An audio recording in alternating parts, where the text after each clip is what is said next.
When you first started Toadfish, what was the focus? It really was, I'm going to build a brand that gives back to oyster restoration because I wanted to make a difference in the environment. I knew oysters were the most important thing that we can do, and I still feel strongly about that. There's nothing better than we can do for the marine ecosystem than replant oysters.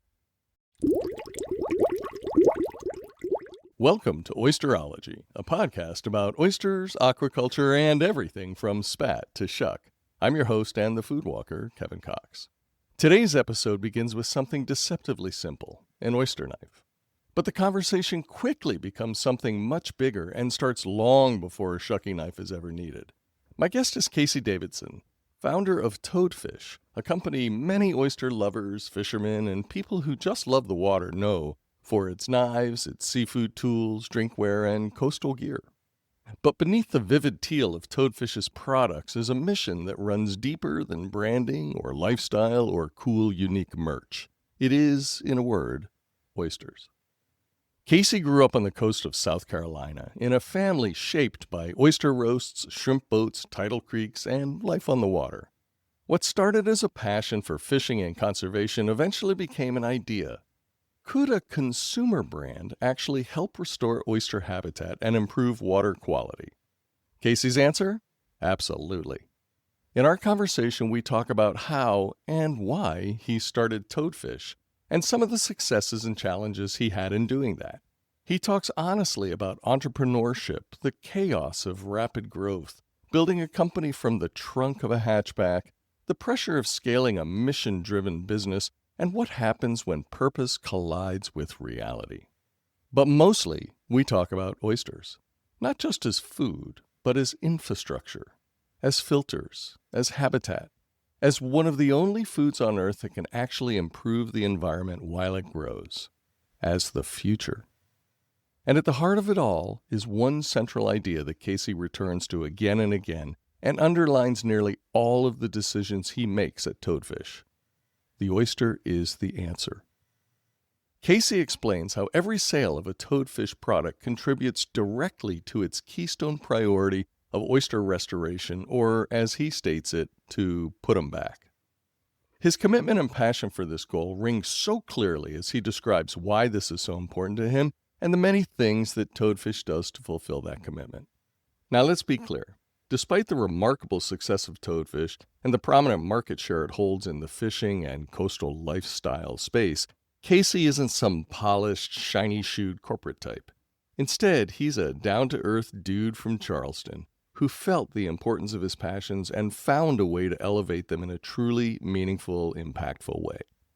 So slide a cool one into your koozie and slip on your favorite sunglasses to hear about coastal culture, stewardship, restoration, roasted oysters, raw oysters, live oysters, and oyster shell, building a business from the mission up, the best reason for inventing something new, how much you should donate to good causes, doing what you love and loving what you do, and what we all stand to lose if we fail to put more oysters back than we take out.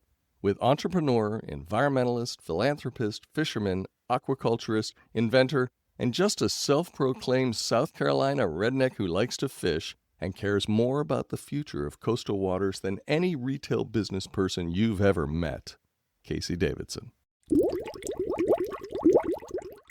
Casey Davidson of Toadfish. Man, it is so great to have you as my guest on Oyster-ology. Thank you so much for being here. Kevin, I'm stoked. Anytime I get to talk oysters, I'm all in. Well, that's what we're going to do today. And I got to tell you, I've been looking at your products for a long time, especially the oyster-related ones, from the oyster knives to the cut-proof cloth. You've got some great stuff, and I'm really excited to talk to you about your company and what you're doing in the oyster and restoration conservation world. But before I get into that, I want to know a little bit about you and your background and kind of what brought you here. Yeah, so, I grew up on the coast of South Carolina. I'm a 14th generation redneck. And just growing up, my family has some oyster leases that have been in our family for over 100 years. My great uncle was a commercial shrimper, so I used to go out and sort shrimp on the shrimp boat with him as a kid in the summertime. My dad and grandfather and great-grandfather are just big anglers. So basically, just growing up, I was always on the water. So I feel really connected to that. And it's a big part of who I am as a human being. And, just being here and my family being here specifically on the coast of South Carolina for such a long period of time, like you see some of the issues that those habitats are facing from overfishing pressures, but mostly pollution and water quality. And you see a decline in blue crabs, we're not catching as many or shrimp or fish. And you're like, what's going on? And so I obviously love those environments and I love to do those things. So I wanted to try to do something with my life that made a positive impact on those ecosystems that I love so much. So that's kind of where I am. And so when I decided to start my own business, that was at the forefront of my mind. How can I create a business that then gives me the ability to give back and make a positive difference on the environment? Did you study marine sciences or anything like that when you were in college, or what did you focus on? No, so I have a political science major as well as a communications major. I got 2 degrees, and I wanted to be an environmental attorney and fight polluters and kind of go down that path. And after college, obviously, I love to fish and just fish a ton. My mom was always like, "You fish too much. You need to study more." But I actually landed my first job with Shakespeare Fishing Tackle Company out of Columbia, Sure. South Carolina. So I started designing ugly sticks and Shakespeare products, and I never looked back from the product design and development perspective. It was just so fun, and I got to be around what I love to do, which is fishing. So I try to fish once a week. I go at 5 a.m. on Wednesday mornings and just fish the sunrise, and I'm back by 9 or 10, but I at least get that one morning out on the water, and it's really good. It's good for the soul. It's a hell of a nice way to start the day, I'll tell you that much. Yeah, for sure. So I was doing product development, and then, but before that, one big impactful thing that kind of led me to oysters even more than just growing up around oysters was I did an internship with the Coastal Conservation Association, CCA, in South Carolina. The director's name was Scott Whitaker, and I just cold called him. I was like, "Hey man, I want to do an internship." And he's like, "Well, we've never had one before." And I said, "Well, I'll come work for free."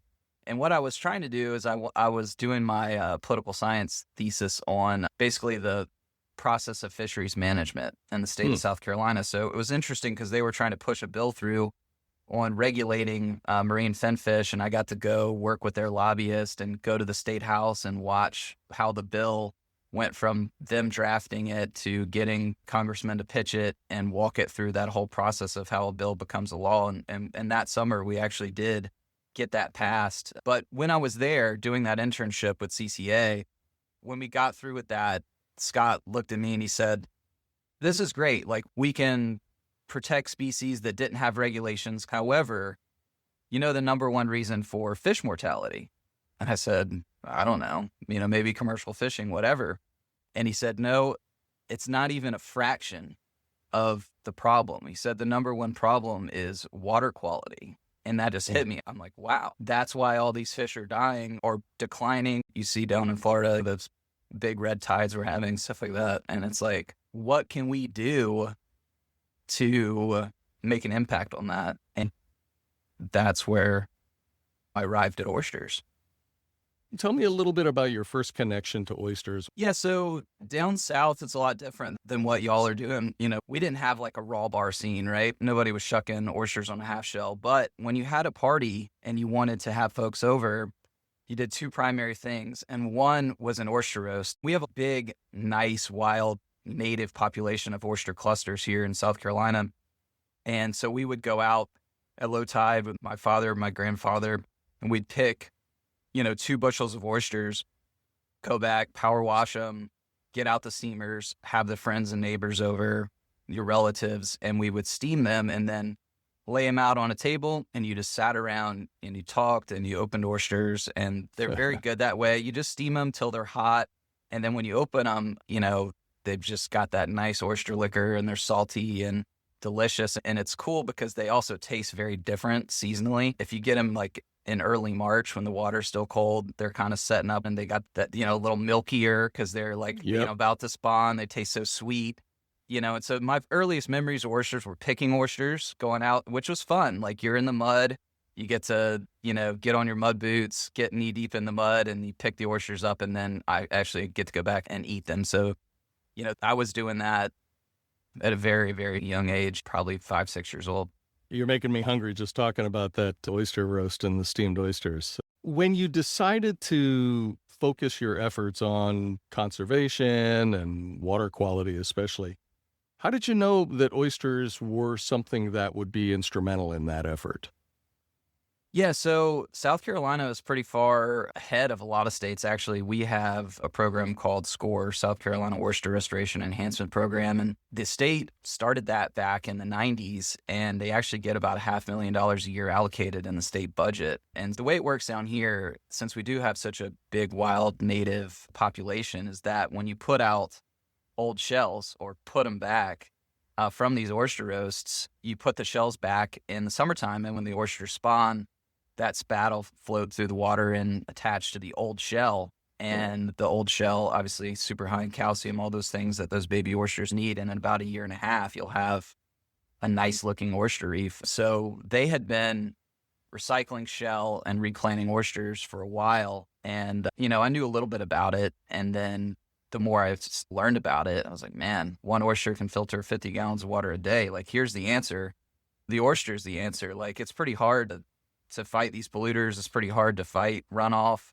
These are all things that are going to happen, right? But that natural filter seems to be something tangible that I could put my head around and say, hey, if we plant more oysters, we got a chance to offset this water quality issue that we're having. So one of the things I love on the Toadfish website is the little video clip you have of the two aquariums next to each other, showing in time lapse how the oysters clean the water in one. Yeah, that's such a cool experiment. I actually do that for local schools here too in the Charleston area. So I actually did one last week. I had 55-year-olds and I went and picked oysters on an early morning tide, brought the tank, the seawater, and showed them the oysters. In Charleston, we've got a really muddy bottom, so the water is like very, very dark. And so for them to say like, wow, this tank's, you can't see anything. And then, 3 hours for it to be crystal clear is just it's a wow moment for everybody, but especially kids. They're like, man, I really know what oysters do now. Yeah. Well, let's talk a little bit about Toadfish. Were you the founder of the company? I am, yeah. So I started Toadfish in 2016. I had been working at Shimano, which is another big fishing tackle manufacturer, heading up their product development. Got let go from that job, and I was like, man, what am I going to do? I had a 6-month-old little girl at the time, and I had always wanted to start my own business, and I kind of saw a gap in the market, honestly, for this, and obviously it just aligned with what my passions are, which is, conservation and fishing and all the things. So I saw like Tom's Shoes and all these companies that were building brands based on a give back, and there was nothing like that in this outdoor fishing space. And so from the very beginning with Toadfish, the idea originally was just an oyster knife because I knew I could sell them. So I designed a cool oyster knife. I went to my cousin's oyster farm on a Friday. I'd pick up singles from them, and then I'd go to the Charleston farmers markets on the weekends, and I'd sell the oysters, and I'd sell the oyster knives. And the idea was an oyster knife that replanted oyster beds. And it seemed simple to me. And so we've always given a portion of every sale to oyster restoration. And I think we're probably one of the largest, if not the largest, oyster restoration funder in the United States now. No kidding. Over the last 10 years. When you first started Toadfish, what was the focus? Was it, I'm going to build a consumer brand company and use that as a vehicle to give back? How did that work for you? It really was, I'm going to build a brand that gives back to oyster restoration. And then I went from there because I knew I wanted to make a difference in the environment, and I knew oysters were the most important thing that we can do. And I still feel strongly about that. There's nothing better than we can do for the marine ecosystem than replant oysters. And so from there, that was the inspiration. And then I said, okay, now what's the brand? And I came up with Toadfish because it's an oyster toadfish is the scientific name for it. And it's kind of just this gnarly, cool fish that not a lot of folks know about unless you are an angler and you've caught them or interacted with them. And so I was like, what a cool mascot. It also, I don't know, this sounds silly, but like when I was in high school, I remember all the kids that were like really preppy. They wear like the redfish belts or a tarpon hat or something. And it was just like really trendy But like those dudes have never fished a day in their life. And I'm like, I'm just going to do a toadfish because you got to know something to even know what a toadfish is. And then I just kind of went from there, designed the logos, and then what's going to be the first product. I'm like, well, what can connect people most closely with oyster restoration and oyster knife? Because I knew I could sell them because I knew that these farmers markets existed and there was all these tourists in my town, like probably 70% of the economy in the whole state of South Carolina is tourism related. So we've got a melting pot of people coming from all over the country. What an opportunity to educate people when they're here. That's like, hey, you're going to be opening oysters. This knife replants oysters, and here's why it's important to replant them. So it was just a great connection point for the whole brand. And it was an anchor piece for the whole brand. And after 10 years, we probably sell more oyster knives than anybody on the planet. Did it take off pretty quickly, or was it kind of a slow grind to build Toadfish? Man, it was a rocket ship, and that comes with good and bad, right? So originally, in my first year, I really started it as a wholesale business, meaning I was going out selling to independent dealers. And, I had everything on the line here. It's like, this was all my life savings that I'd put into this to start it. So I would map out like independent dealers, gift shops, seafood stores, fishing tackle dealers, Ace Hardwares, whatever I could find. And I would get in the car. I had a Suzuki hatchback I'd gotten off Craigslist for like $1,500. And I would load it full of oyster knives. And then I had a shrimp cleaner, which was our second product. That was a really interesting product. I'd watched my grandmother do that forever. There's this little red plastic one. And I'm like, how can I improve this? This product's been around forever. And I added this little blade to the end of it so it would butterfly the shrimp as well. So you didn't have to go back and use a paring knife. But so anyways, I'd put those in the back of the car and I would just hit every single shop and walk in cold and try to sell oyster knives and shrimp cleaners. And then I'd go from Charleston, Miami. And then the next week I'd get back and then I'd go Charleston, Virginia Beach, and then Charleston to Orlando to Corpus Christi, Texas, and then back. So that first year, it just started going really well because people were like, sure, I like what you're doing. They're really supportive. I would go out and collect driftwood and make these little oyster knife displays that would hold 6 knives and put a little plaque on it that said, 10 square feet of oyster beds planted with every product sold. And people would buy 12 or 24 units of everything. So I was writing little $1,000 orders. And in my first year, we did over $500,000 in sales just out the trunk of my car. That's unbelievable. So then you had some growing pains. How did you grow it? Yeah, that's really, I think, the hard part as an entrepreneur is figuring out scale and when to hire, when to take on investors, all those things. Like navigating all that is super hard, especially with really rapid growth. And then the big thing was COVID. So when COVID hit, the business just absolutely went bonkers. It quickly became a very, very big business. I had 30 employees. I was managing a 30,000 square foot warehouse. And, it was the first time for me doing a lot of that. I was just a redneck that liked to fish. It's tough. Running a business is all consuming for sure.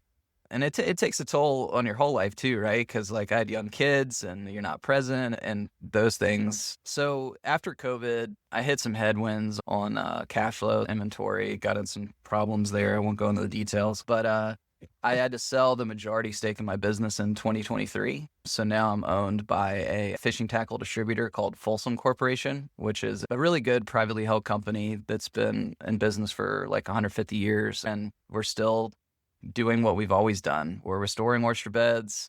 I'm leading a great team, innovating, bringing a lot of really cool new products to market. But I don't have to go to sleep at night now thinking about how I'm going to make payroll the next week. So I'm definitely sleeping a lot better than I used to. So when you were growing and when you saw this incredible success in your first couple of years, how did you decide what kind of products to add on to your lineup? You know what, to be honest, I've always just designed stuff that I like and that I think's fun, and people like that. And I also just listen to my customers. And every product that's a great product solves a problem and solves them in a simple way. So I think a good example of a staple item in our lineup that has consistently sold well over the last years would be the suction cup koozie. That was our unbelievable success story. We sold 1.7 million suction cup koozies in a 2.5 year period. And it was just because you'd get on the boat and you'd set your beer down and then somebody would hit the throttle and go inevitably. And then the beer would just fall on the floor. And you're like, why are we doing this? There's got to be an answer here. And so we developed this suction cup on the bottom of the koozie, and that went viral because people are like, yeah, I have that problem too. I spill drinks all the time on the boat. This happens to me every time I go out, and it's like, damn it, I did it again. Yeah. So I don't know. I guess the short answer is I just made stuff that's fun and to just solve problems that I had. So not only are you an environmentalist, a fisherman, a business person, but you're also a little bit of an inventor, it sounds like. Yeah, I would say I'm a very good product designer. I'm a very average CEO, and I'm a great environmental conservationist. One of the things that really stands out with Toadfish products is this unique aquamarine color that appears like that's your signature color. Tell me a little bit about that and how you got there and what it means to you. So originally it was just because oyster knives were wooden or black or white. And I wanted something at that oyster table that was a conversation starter, right? Because you go to these big events, everyone has their own oyster knife, and then there's this bright teal oyster knife. And so somebody could say, what's that about? Where'd you get that? And that was kind of the idea of it. And then it was working. So I want people to look across and see somebody fishing on the water, and they're like, oh, wow, they've got a toadfish rod. And they immediately know that it's that. Or you're in a store and you see a teal crab cracker. Oh, wow, that's toadfish because I see that it's teal. So I just kind of stuck with it. Yeah, the toadfish teal is our signature color. Is Toadfish a fishing company? Is it a gear company? Or is it just sort of a lifestyle company? How do you define or see yourself? Yeah, I don't know. I've just been making stuff that I like, and it's been working, right? And for me, it's the kitchenwares that pay the bills. So we're the #1 name in seafood tools on the market, and that's what we're known for. And so that's our bread and butter, plus the suction drinkware is kind of its own thing. And fishing's probably only 30% of the business, but it's fun. And it gives me an excuse to go fishing and tell my wife that I'm working. So we're going to keep quality control and testing. I mean, you got to do it, right? So yeah, we're going to keep making the fishing stuff. What today is your hottest selling product? It's the shrimp cleaner. Is it really? That and the Smart Grip drinkware. Yeah, because a lot of people are intimidated to shuck oysters. Yeah, and oysters kind of niche. Not a lot of people shuck their own oysters. So, I think it's aspirational to want to open your own oysters, but it's hard to get into and source. But I love it. Like, I love to get a box of 100 oysters and invite my neighbors over and open, oysters on a half shell and have a happy hour. It's amazing, especially just to get to try different varieties and new flavors and stuff. I mean, I'm all in. I absolutely love it. Even though I wasn't exposed to that as a kid, right? Like, we didn't have much money to go to a raw bar in downtown or anything. So we just ate steamed oysters. I don't think I had a raw oyster until I was an adult.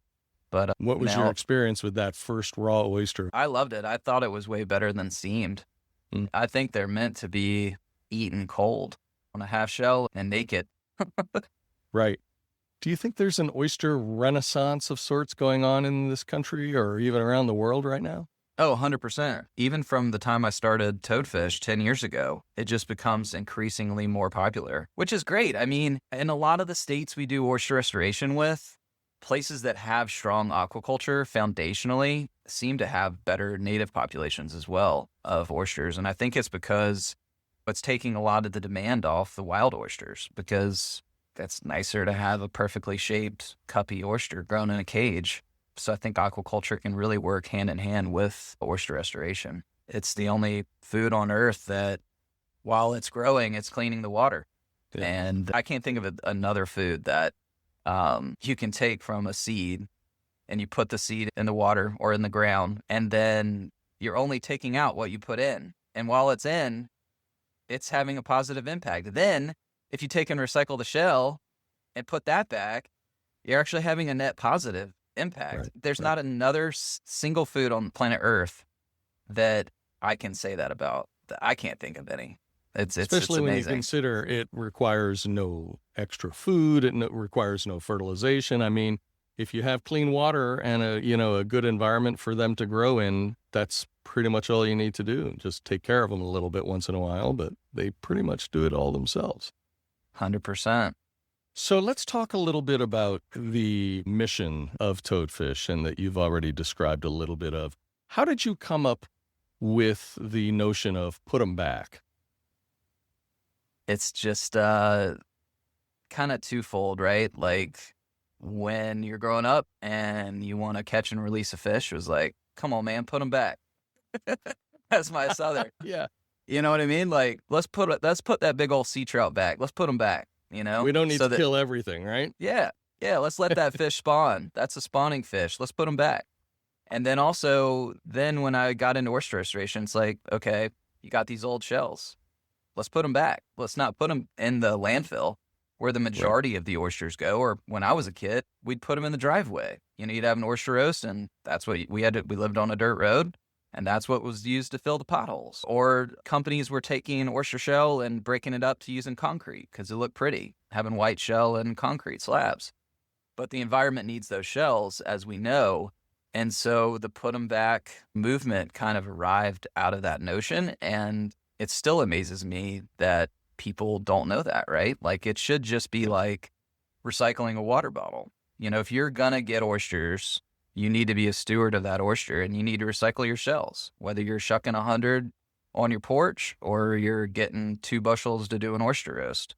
Take those shells and take them to a drop-off site. And the large majority of the funds that we've donated have gone to buying shell, buying spat, which is, baby oysters to spat shell in areas that don't have enough natural beds to just put the shell back and regrow.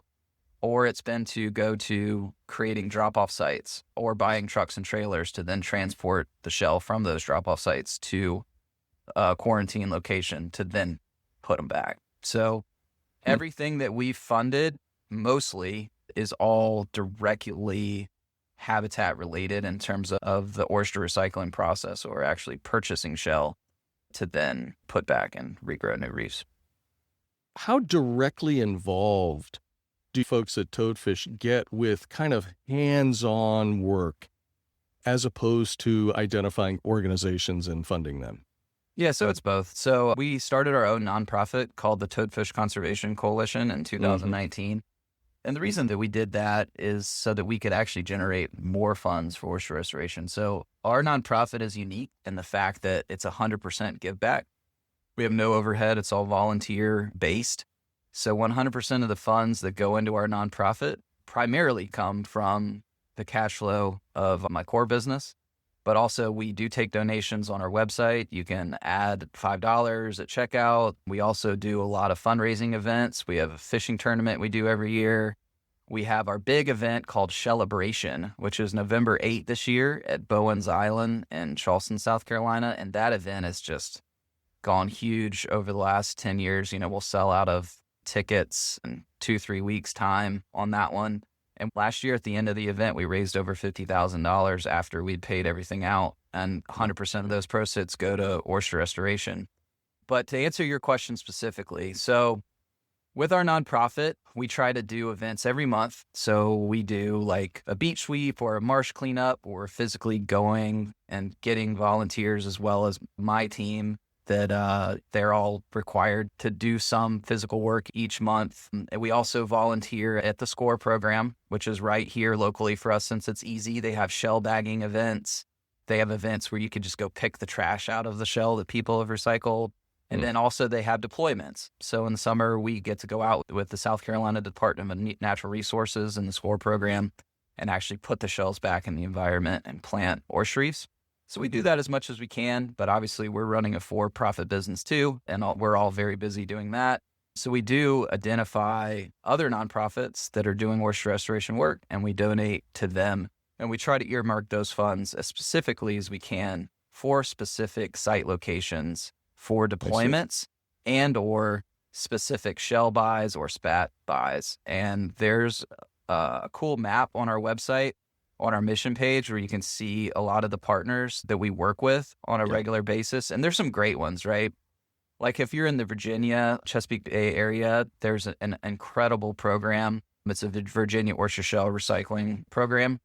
This guy named Todd, he's incredibly passionate. He actually has the biggest oyster restoration program on the planet going right now in terms of the mass area that they have allocated to do replanting. In South Carolina last year, SCORE replanted almost 50,000 bushels.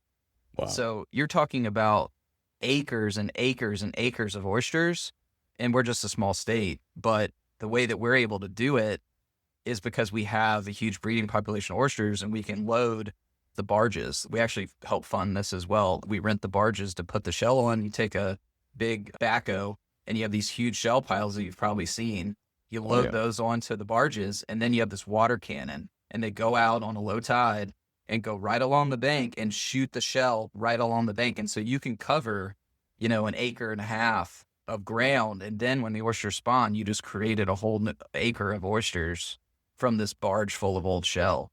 And rinse and repeat and do that as many times as you can. But the issue that most oyster restoration programs have, and I've worked with a lot of them across 9 or 10 different states now, is scale. So a lot of them are community-based, volunteer-based, and so they're limited by how many shells can I get, and they're becoming harder and harder to come by because it's harder to get people to recycle. It's hard to have the infrastructure in place to take the shell from a recycling location to a quarantine location because they have to sit out for like 6 months before you can put them back. And then to have the infrastructure of the barge and the staff to go and put it back.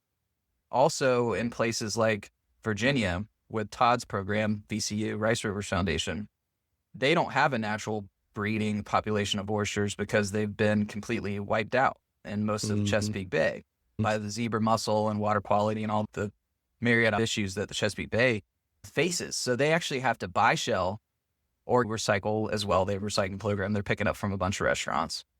Then they have to put those shells in big tanks.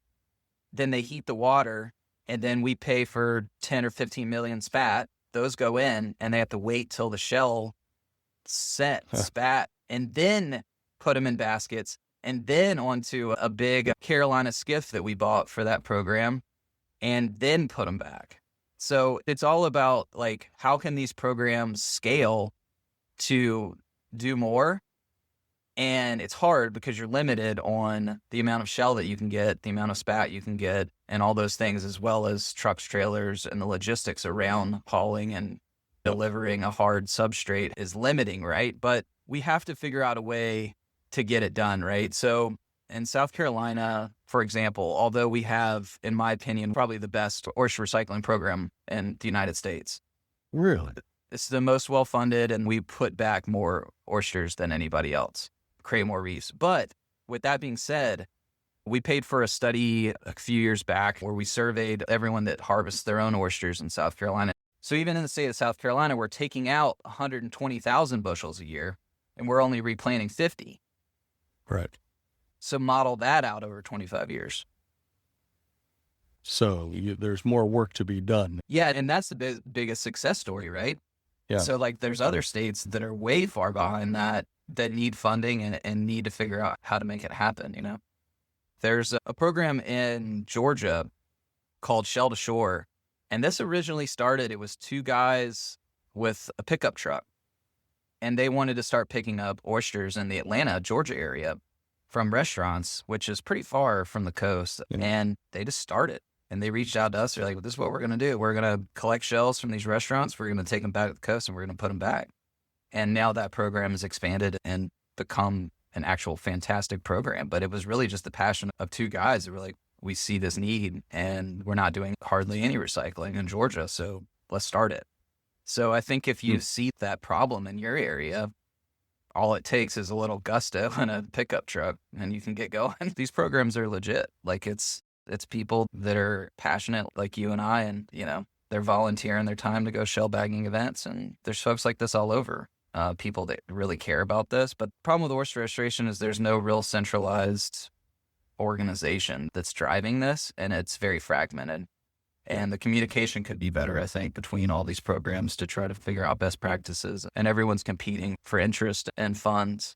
And a lot of stuff that we fund, too, is just based upon what we're interested in and what stories we can tell. But I get great stories that come by my desk all the time, and I just wish I could fund everything.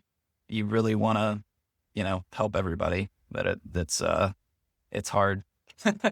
How do you choose who to support and who not to support, or what projects to undertake? So I have a board of directors that helps with that as well, but for the most part, I look at a couple things. I try to pick organizations that allow us to earmark the dollars for specific projects so that you don't run into a situation where you're funding marketing or funding a bunch of overhead that a lot of nonprofits have. And so sometimes these smaller, more community-based projects are honestly more legit from a actual, habitat restoration perspective. But you got to do the legwork and the research and talk to them and say, hey, what are you going to do with the money? So you just got to dig a little bit. But for the most part, everybody's legit.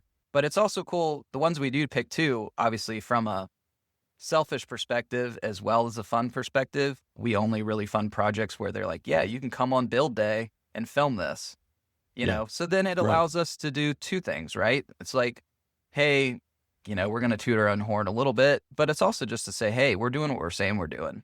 We're out here with this project. We're filming this day. We're putting back, fun stuff like CCA did a clam deployment and they used drones. So it was super cool. Like they flew drones and spread all these clams over this area and stuff like that. Wow, that's cool. Yeah. I would encourage all of your listeners to volunteer and give to oyster restoration to the capacity that it hurts, because it needs it. And there's nothing better that you can do if you love the water than to replant oyster beds. If I go to your site and I buy a product, how as a customer do I know what impact my actual purchase is having? Yeah, so basically we take a percentage of our profits and we donate. So a lot of people donate, 1% for the planet or whatever. We're somewhere between 5 and 10% quarterly. Okay. So, it's as much as we can and still sustain our own business. And we're really proud of it. I mean, it's a lot more than most folks do, but obviously it helps us sell product too. So it's all a win-win for everybody. And so, like, if you are starting a business or you own a current business, why not find a way to give back? Because it also comes back tenfold. I'm a true believer in that. So, we're doing the best we can to communicate that. And I think having a brand that gives back is almost essential in today's e-commerce world. Do you get a sense that the customers are really understanding what's going on in the water, what you guys are doing, and the kind of success that you're having? I think some are. Again, I think we could do a better job.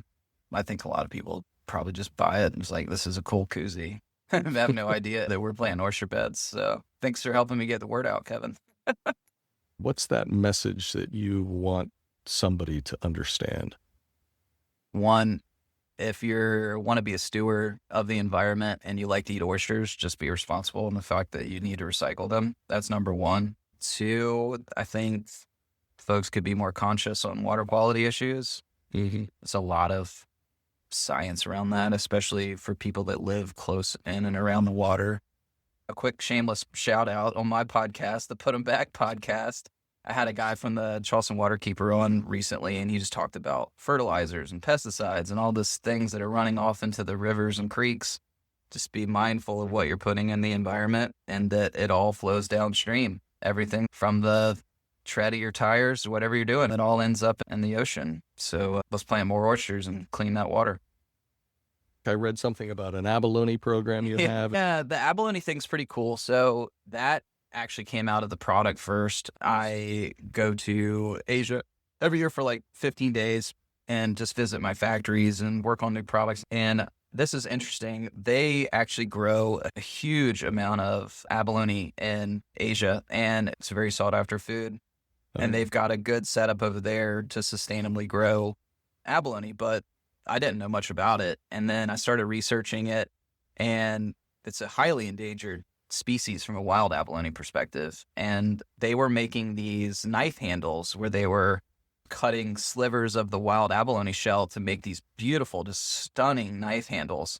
And I'm like, wow, what a great opportunity, just like I did with the oyster knife, to take a product that can connect people directly with some educational aspect and then be able to take a portion of the proceeds and fund bringing back this endangered species. So there's actually a great organization called the Santa Monica Bay Foundation that is trying to restore wild abalone, and they're doing amazing work. So I called them and they're like, yeah, this is what we're doing. And I'm like, cool, well, can we give you guys some money and earmark it for this abalone project? They're like, hell yeah, let's go. So then I created a beautiful Damascus steel chef knife set with this abalone inlay shell, which is a gorgeous kitchen knife set. And yeah, we sell them, and we're able to fund the Santa Monica Bay Foundation now for this project. So it's kind of, again, full circle and fun and cool, and it's a win-win for everyone. What about Finfish? Anything you do with that? Yeah, so we funded some hatcheries that are doing great work. So in South Carolina, we have the Waddell Mariculture Center, which is actually doing wild cobia, which is a species that was highly overfished. On my hometown river in the Broad River growing up, I could go out and sight cast cobia during spawn season just right on the surface and see 3 or 4 fish every morning. Then everyone found out about it, and then you could walk across the Broad River. There'd be so many boats during spawning season lined up to catch the cobia. So obviously, fast forward 20 years of doing that, and you got no cobia left. So they're trying to restore cobia. It's all important work and cool and interesting and fun, and I love to fish. So a lot of what I do with Toadfish is what I like to do. It's fun to visit these fish hatcheries. It's fun to go to Virginia and shovel shell. So just creating your life and creating a business for yourself that you get to do what you love every day is just an absolute dream come true for me. And I'm just so blessed to be able to do this every day. If you can combine your passions with making a living, then you've sort of found the answer to the big question, you know? Yeah, exactly. I may not ever get super rich or anything like that, but I could care less. I get to fish every week, and I get to design products, and I get to restore oyster beds. Like, you know, I'm as happy as an oyster, not a clam. So what's next for Toadfish? What's coming down the pipeline, or what kind of new ideas or plans are you cooking up? I am working on a beach chair right now that is super cool, No and kidding. I'm super stoked about. Again, it's a totally new category. I know it's random, but I like to go to the beach, and I like to drink cocktails at the beach and surf fish, and I'm designing a cool chair right now, which I'm excited about. It'll probably come out next year. So a little sneak preview there. It'll be cool. It's interesting. It's different. So if there was one message you wanted to give about Toadfish and the work you guys do, what would that be? The oyster's the answer, and habitat is everything. I mean, That's it. Like, we've got to replant more oysters that we're taking out, or we're screwed. I wanted to say the F word there, but that's I don't want to bum anybody out, but like, that's the path we're headed down. Yeah. We're taking more oysters out of the environment than we're putting back in. I don't want us to end up in a situation like, I'm not picking on the Chesapeake Bay. There's no oysters left, and the whole ecosystem collapses, and you got a 30-year decline of blue crabs, and that's a huge part of their culture. They're losing that, but you don't want that to happen other places, and that's the path we're headed down if we don't get serious about making this a priority and earmarking everything we can, federal funds, state funds, private donors. We've got to get serious about oyster restoration if we want to have oysters in 20 years. We made this mistake 150 years ago, and we're making it again today, right? Yeah, I mean, in South Carolina, for example, I read in some passage from like the early 1600s when they first came here that the average size of an oyster was a dinner plate. So like now we have a 3-inch oyster that's not living much longer than that because of water quality issues, So, and we have in the state of South Carolina, I think they estimate less than 5% of the oysters that were here when the Pilgrims landed. And we have one of the best oyster populations in the United States. So it's pretty dire, and we gotta get after it. Amen to that. Well, Oyster-ology is going to try and help do that and get people to know more about what's going on and find organizations like Toadfish and the work that you guys are doing with the proceeds that you're generating from these products. And awesome. I really admire what you're doing and the commitment that you make. It's not just a business to make money, it's a business to make a difference. And I really admire that. So awesome. Thanks, Kevin. Thanks for having me. Yeah, Casey, it's been great having you. I've really enjoyed talking to you. Awesome. Thanks so much, All buddy. right. Thanks again. Thanks again to Casey Davidson for joining me on Oyster-ology today. Links to Toadfish and some of the amazing organizations that Casey mentioned are given in the show notes for this episode, so check them out if you have a minute. What really struck me throughout our conversation is that Casey isn't just selling oyster knives and very cool coastal gear. He's trying to rebuild habitat. His Put 'em Back mission doesn't come from a boardroom. It comes from a lifetime spent on the water, in oyster roasts, muddy creeks, shrimp boats, and watching those environments slowly change over time. And the mission is simple. If we take oysters from the water, we need to put something back in return. Because oysters are the answer. They filter water, they build reefs, they protect shorelines, they create habitat for countless other species and help hold the entire coastal ecosystem together. That's why the most important takeaway from today's episode is that we are taking more oysters out of the environment than we are putting back in. That's why shell recycling matters. That's why restoration matters. That's why stewardship matters. So if you care, and I don't think you'd be listening if you didn't, learn more about oyster recycling and restoration programs where you live. Support the people doing the work. Recycle your own shell. And as Casey said, volunteer and give to oyster restoration to the capacity that it hurts, because it needs it, and there's nothing better that you can do if you love the water than to replant oyster beds.